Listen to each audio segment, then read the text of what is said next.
안녕하십니까. 10월 28일 월요일 말씀 묵상 시작하겠습니다. 오늘 본문은 신명기 25장이네요. 25장 1절부터 5절까지 말씀, 1절부터 10절까지 말씀입니다. 제가 오늘 이 컴퓨터랑 좀 씨름을 한 다음에 하다 보니까 정신이 하나도 없습니다. 컴퓨터라는 것이 참 신실하지 않은 것 같아요. 기껏해야 케이블 하나 뽑았다가 다시 끼우면 또 돌아갈 거면서 왜 그런지 모르겠어요. 근데 아침에 조금 바빴습니다만은 그러나 하나님의 말씀을 통해서 다시 한번 우리의 원래 목적을 살펴보았으면 좋겠습니다. 계속해서 사회적인 질서에 대해서, 특히 사회적 약자를 어떻게 배려할 것인가의 문제가 이어지고 있습니다. 우리가 하나님 앞에서 온전한 자로서 서기 위해서 저 사회적으로 약한 사람들에 대해서 어떤 마음을 품어야 할지 한번 생각해 보는 시간 가졌으면 합니다. 그러면 말씀을 보겠습니다.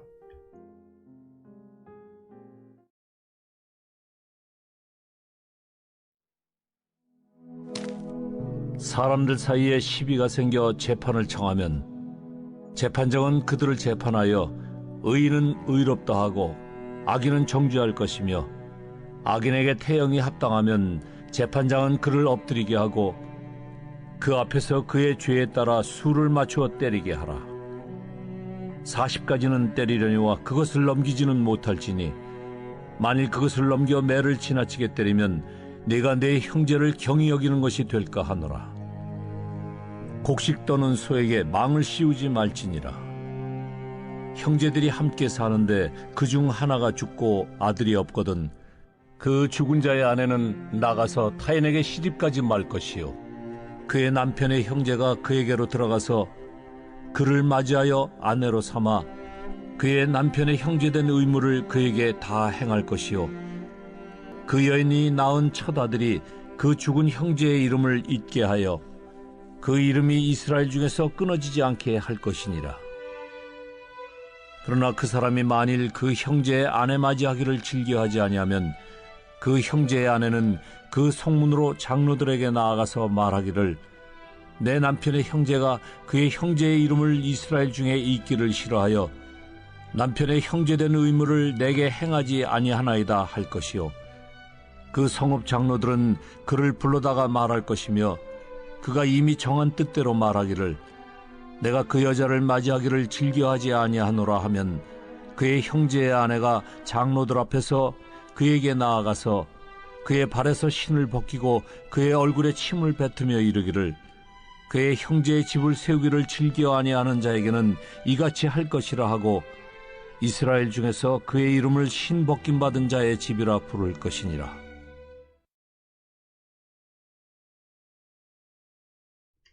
네, 이제 율법의 구체적인 규정들 계속 다루어 가고 있죠. 그 가운데서도 이제 사회 질서와 관련된 구절들이 나오고 있습니다. 이제 거의 신명기 마지막 부분으로 지금 달려가고 있습니다. 그런데 이 사회 질서와 관련돼서 계속해서 그 핵심적인 주제는 약자들, 연약한 자들, 가난한 자들, 손해볼 수밖에 없는 사람들을 배려하는 것이죠. 어디까지 배려해야 되느냐라는 기억이 나오는데요. 여기는 죄를 지어서 분명히 잘못한 사람들까지도 배려하라는 기록입니다. 사람들 사이에 시비가 생겨서 재판이 생기면 재판장을 재판해서 누구는 의롭고 누구는 죄인이다. 즉 잘한 사람이 있고 못한 사람이 있는 겁니다. 분명히 이것을 예를 들어서 이 이야기를 때리는 이야기를 보니까 눈에는 눈, 이에는 이기 때문에 폭행이 있었던 것 같아요. 누군가가 이제 싸우다가 이제 한 사람을 때린 모양입니다. 그런데 때린 사람은 때린 사람대로 억울한 게 있고, 맞으면 맞은 사람대로 억울한 게 있겠지만, 재판을 해보면 누가 옳고 누가 그러다는 것이 있겠죠. 그랬을 때에는 2절에 보시면 악인에게 태형이 합당할 경우가 있단 말입니다. 교도소가 따로 없습니다.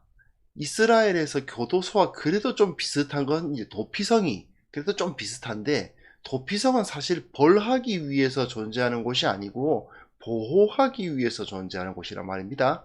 그러니까 그 죄에 대한 대가를 치르게 하려면 교도소, 징역을 살게 하는 방법은 없어요. 그러니까 때립니다. 그래서 이제 그 엎드리게 하고 등이나 이런 것을 이제 뭐 주로 채찍이나 이런 걸로 때렸겠죠. 근데 또 형이 주어집니다. 네가 이만큼 잘못했으니 태형 뭐 10대, 태형 20대 이렇게 선고가 내려집니다. 근데 이게 중요해요. 40까지는 때리려니와 그것을 넘길 수는 없다. 즉 최고형이 정해져 있는 거예요. 사람을 때리는데 그 형이 최고형이 40대까지입니다. 41대는 때릴 수가 없습니다. 그래서 이 당시 예수님 당시 유대인들은 최고형을 39대 39, 그러니까 40에서 하나 감한 매라고 표현했죠. 40에 하나 감한 매를 때리는 것이 바로 이 규정 때문이죠. 왜 40대가 아니고 39대냐 하면 혹시 세다가 때리는 거 세다가 잘못 세서 하나를 더 추가할까봐, 그래서 하나님의 법인 40대를 넘길까봐 40대를 때리진 않고 40에서 하나 감한 매, 39대까지 때리는 그런 법이 있었던 것이 나와 있습니다. 자, 여기서 왜 40대까지만 때리라고 되어 있냐, 이게 중요합니다. 왜 때리게 되어 있습니까? 첫째로는 3절 뒷부분에 답이 나와 있죠. 네가 내 형제를, 형제입니다. 매를 맞고 있는 이 사람이 지금 이 사람 분명히 죄가 있다고 판정을 받았고 그에 대해서 형을 살고 있는 사람인 거 아니겠습니까? 우리식으로 말하면 징역을 살고 있는 것이라 할 수 있는데,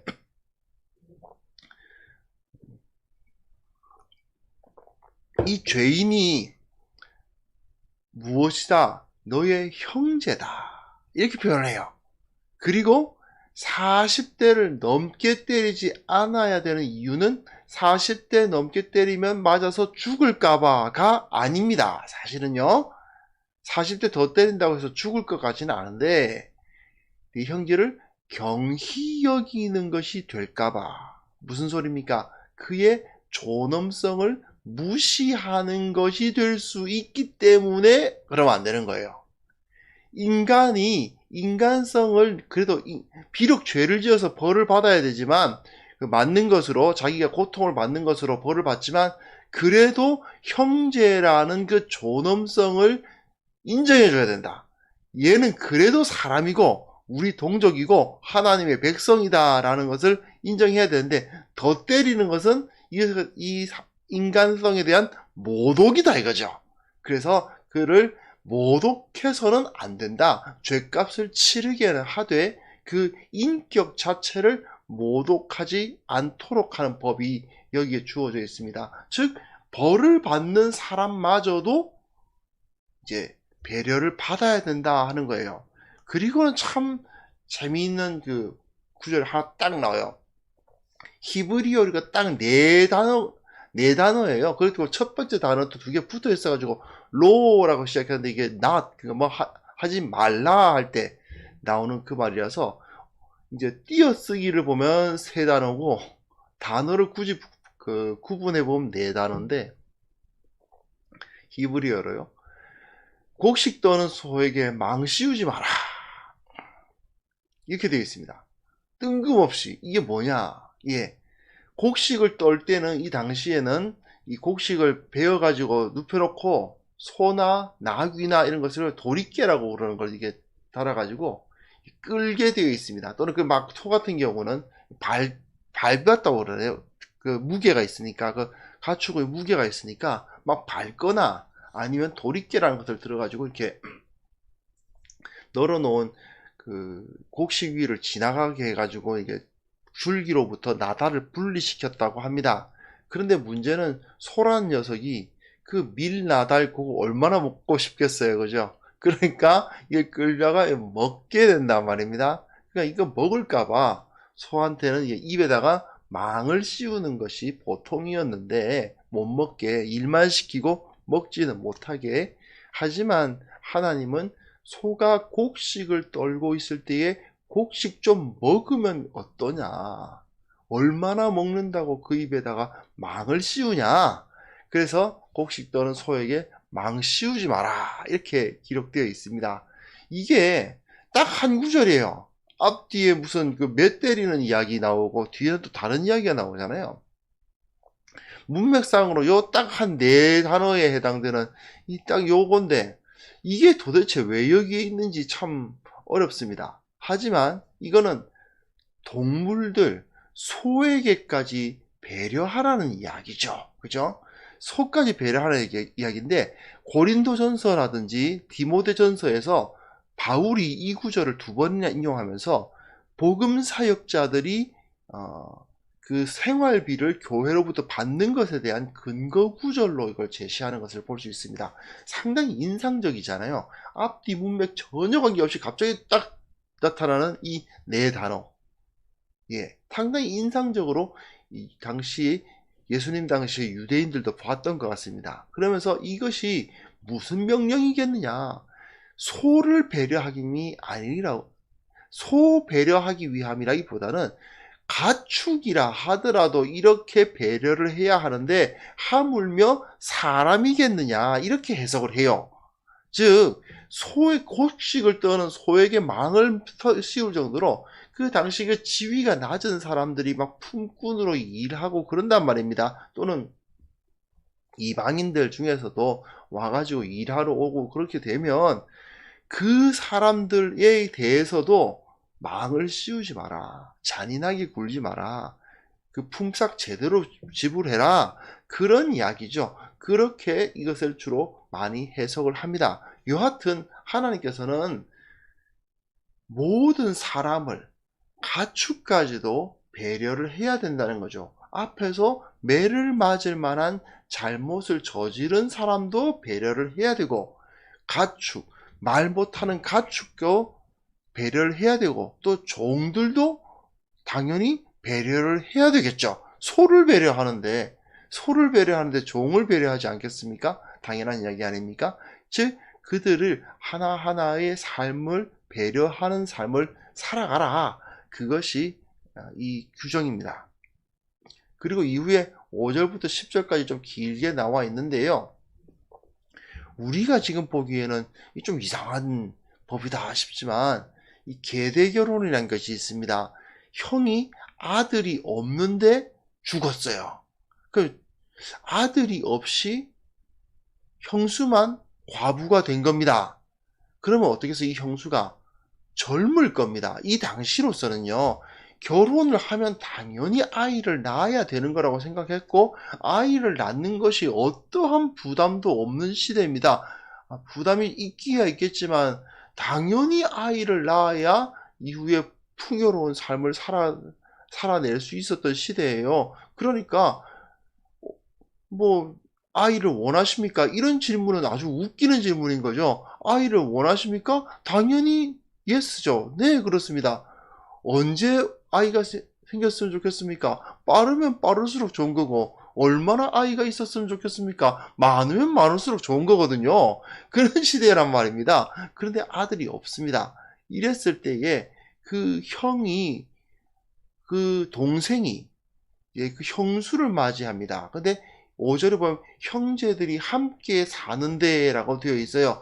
즉 형제들이 뿔뿔이 흩어져 있을 경우에는 이 법이 아마 적용되기 어려웠던 것 같습니다. 아무래도 이제 그것을 이제 실행시키기가 어려웠겠죠. 그래서 형제들이 함께 농사 지으면서 사는데 하나가 죽었고 아들이 없으면 그 타인에게 시집 가지 말고 그의 남편의 형제가 그에게로 들어가서 사실은 성관계를 맺으라는 얘기예요. 그래서 이제 아내로 삼아서 이제 그 남편의 형제의 의무를 다해서 아들을 낳게 하고 그 첫 아들은 그 죽은 형제의 아들로서 쳐라 이거죠.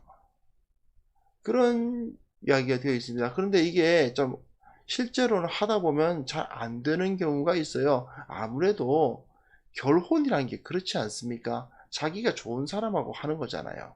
그리고 또한 문제는 벌써 다른 형제들이 결혼을 다 했을 경우도 있단 말입니다. 왜냐하면 이 당시에는 다들 10대에 결혼을 하거든요. 우리식으로 말하면 중고등학생 때 다 결혼을 합니다. 그래서 아이를 낳고 한단 말이죠.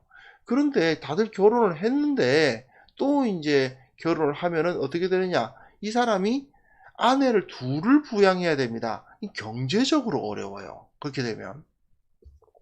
당연히 그 형수였던 여인의 생활도 부양해 줘야 되죠. 그 외에도 또 가만히 있으면 이제 저 형수가 다른 사람한테 시집 가버리면 저 형의 재산이 나한테 이렇게 돌아올 수 있는데, 예를 들어서 형제가 둘밖에 없었다고 생각해 봅시다. 근데 형이 아들이 없이 죽었어요. 그럼 이 형이 이제 아들이 없이 죽었으니까 그 형의 유산이 다 내게 된단 말입니다.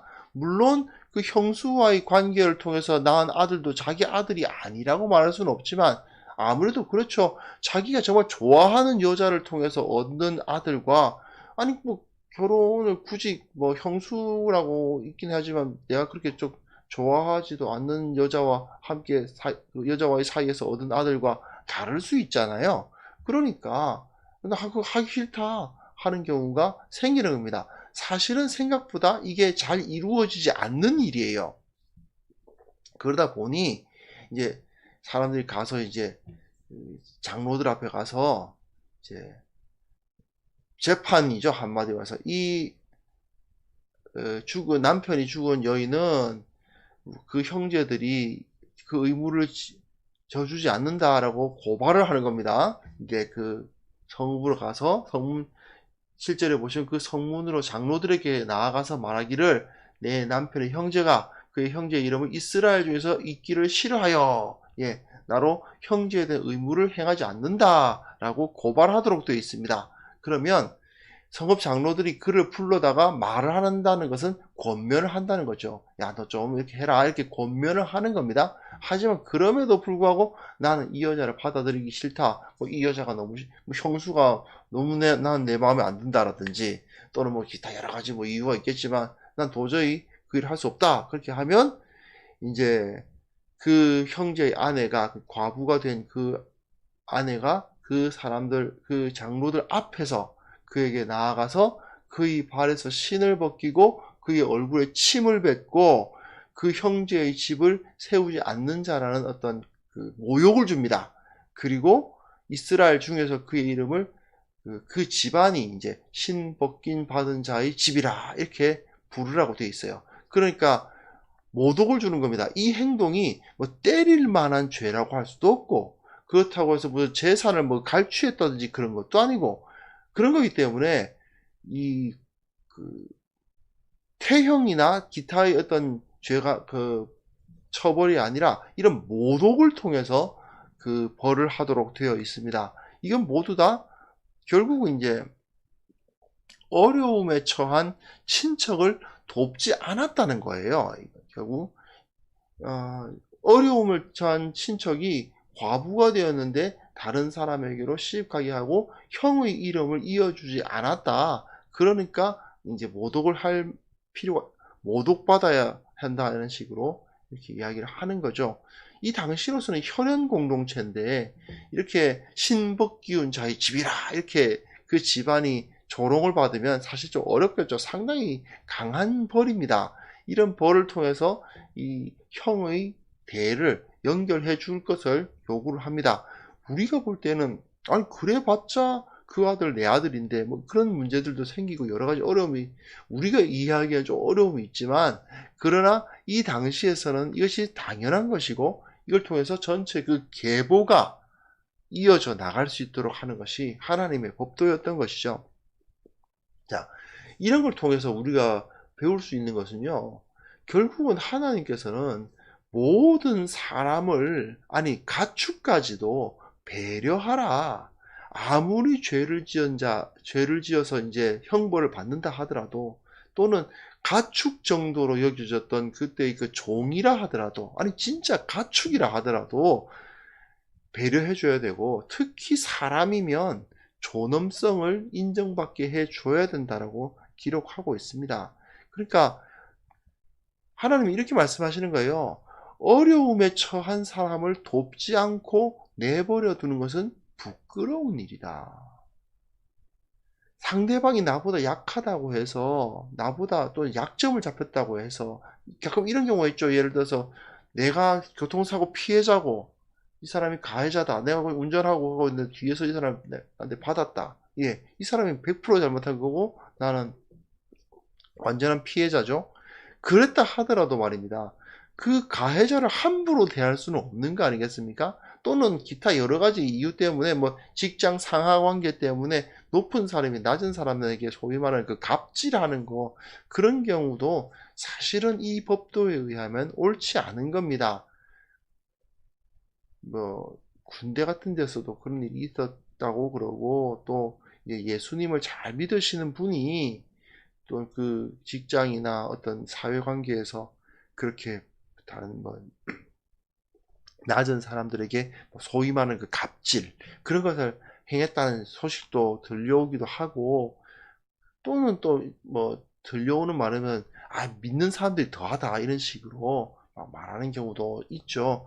요즘은 뭐 그런 것도 있다면서요. 뭐 인터넷 카페에서 엄마들이 뭐 카페를 만든 다음에 그 엄마들이 막 해가지고는 자기한테 좀 이제 그 어느 가게의 그 뭐랄까 어느 가게에서 자기한테 좀 불친절하게 행하면 그 카페에다 막 올려가지고 그 카페 사람들이 막 여론을 만들어가지고 그 가게 그냥 망하게 아무도 거기 이제 못 가도록 그런 뭐그 인터넷 카페 그런 것도 있다고 하네요.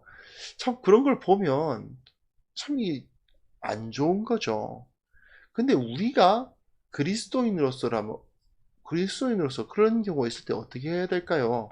물론 뭐 그 사람들이 잘못했을 수도 있어요. 하지만 그 잘못에 대해서 어떤 그 벌을 받아야 될 일이 있을 수는 있겠지만 한 번의 실수, 한두 번의 실수 가지고 그걸 가지고 막 그냥 떠들어 가지고 한 사람을 매장시키는 그런 행동은 정말 안 되겠죠.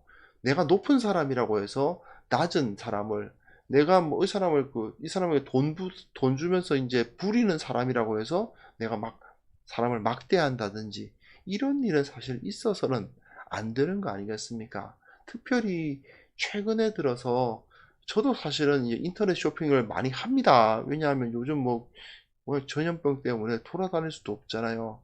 근데 이 택배 기사 분들이 막뭐 과로사를 하시고 그런 이야기들을 보면 참 이제 마음이 안 좋습니다.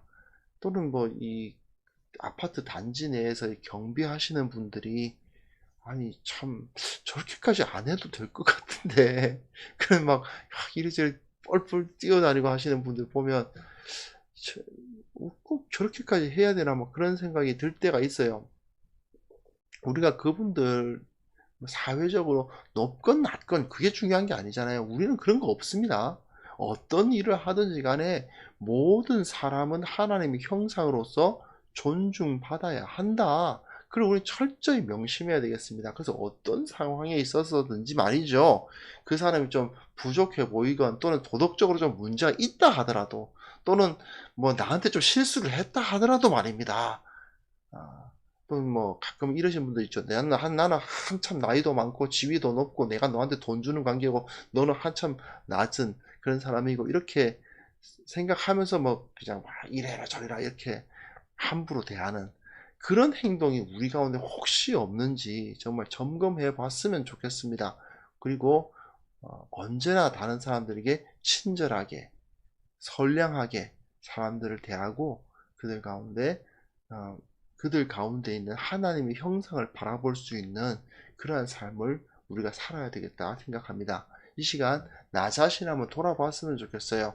나는 혹시 다른 사람을 무시하거나 아래로 보거나 함부로 뭐 명령하는 그런 모습 내게는 없었는지 다른 사람들 차별하는 그런 모습 없었는지 돌아보는 시간 반성하는 시간 갖고요. 그리고 이 사회가 정말 사람을 존중하는 그런 사회가 될 수 있도록 중보하는 시간 가졌으면 합니다.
하나님 아버지, 하나님께서 우리에게 능히 도울 힘을 주셨음에도 불구하고 내 거 지키겠다고 움켜쥐고 있었던 어리석음 혹시라도 우리가 갖고 있었다면 이 시간 회개하오니 변화시켜 주시고, 주님께서 우리에게 넉넉히 주시는 그 은혜 다른 사람들과 나눌 수 있는 자들 되게 하여 주옵소서. 하나님 아버지, 또한 주님께서 그렇게 넉넉히 주시는 이유가 저들과 함께 하기 위함이라는 사실을 깨닫고, 참으로 내가 다른 사람들에게 마땅히 가야 할 것들을 움켜잡고 있지는 않았는지 반성하는 시간 되게 하여 주시옵소서. 또한 우리가 약한 자들, 부족한 자들, 배려하는 자들 되게 원합니다. 그들에게 소망이 되게 하시고, 그들에게 위로가 되게 하시고, 그들을 붙잡아주고 그들로 하여금 웃게 해줄 수 있는 그러한 사람들 다 될 수 있도록 우리 그리스도인들 한 사람 한 사람 주님께서 붙들어 주시기를 원하고 바랍니다. 무엇보다도 이 땅이 서로가 서로를 존중하고 배려하고 참으로 그것을 통해서 늘 평안하고 기뻐하고 어떤 안타까운 소식들, 비참한 소식들 들려오지 않도록 주님께서 이 땅에 은혜를 베풀어 주시고, 먼저 그리스도인들이 세상 가운데 빛을 던질 수 있도록 도와주옵소서. 아버지 하나님, 오늘 하루도 주님께서 우리를 이끌어 주시고, 오늘 하루도 주님께서 우리의 주인이 되어 주시고, 오늘 하루도 우리의 모든 것이 되어 주옵소서.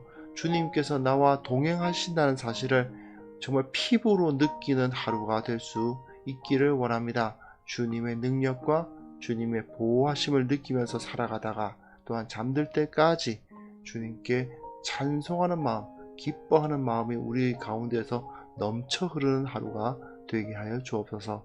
예수님의 이름으로 기도합니다. 아멘.